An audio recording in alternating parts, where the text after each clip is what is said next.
Inequity is making our kids dumber.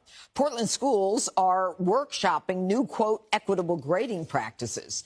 The plan would prevent teachers from assigning zeros to students who cheat or fail to turn in assignments. And yep, you guessed, it's all being done in the name of racial equity. According to the school's handout, quote, do not issue zeros, provide a minimum grade greater than or equal to 50% for work that does not meet expectations, is incomplete, or is missing.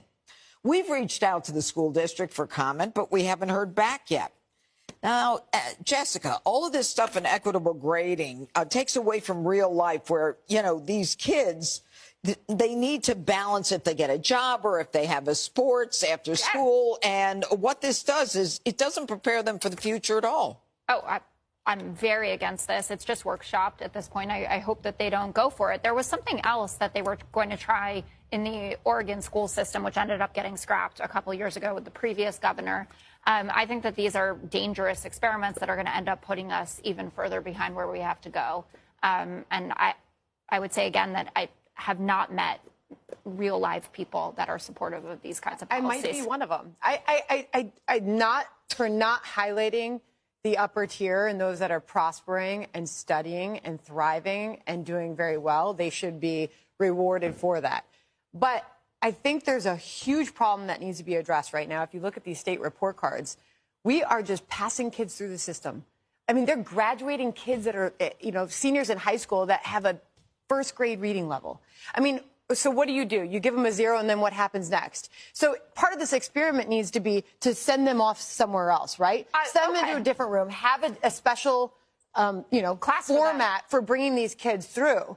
But giving them a zero and passing through the system is almost worse, right? I mean, what are we doing about these kids so that they're not falling completely behind and being left behind? That's not good for society either. And, you know, part of the problem is that you take away the rush, the benefit that kids get when they excel, when they do well, when they get an A, when they achieve. We take that from them. It's almost though we take away their ambition.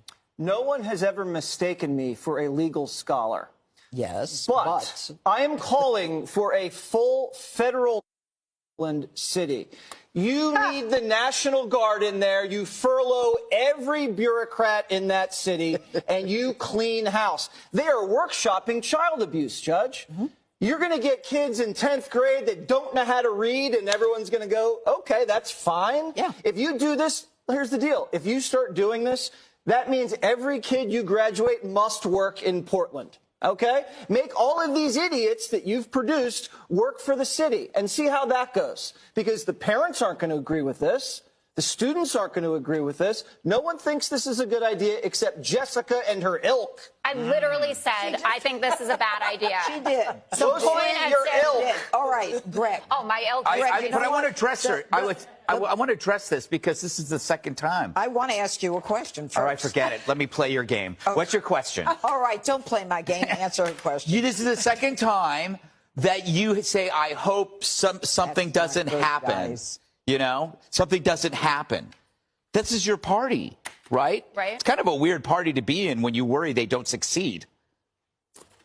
Well, it's not my whole party. Aren't there things that Republicans do? No, but these are things that this whole idea of racial disparity comes from your party.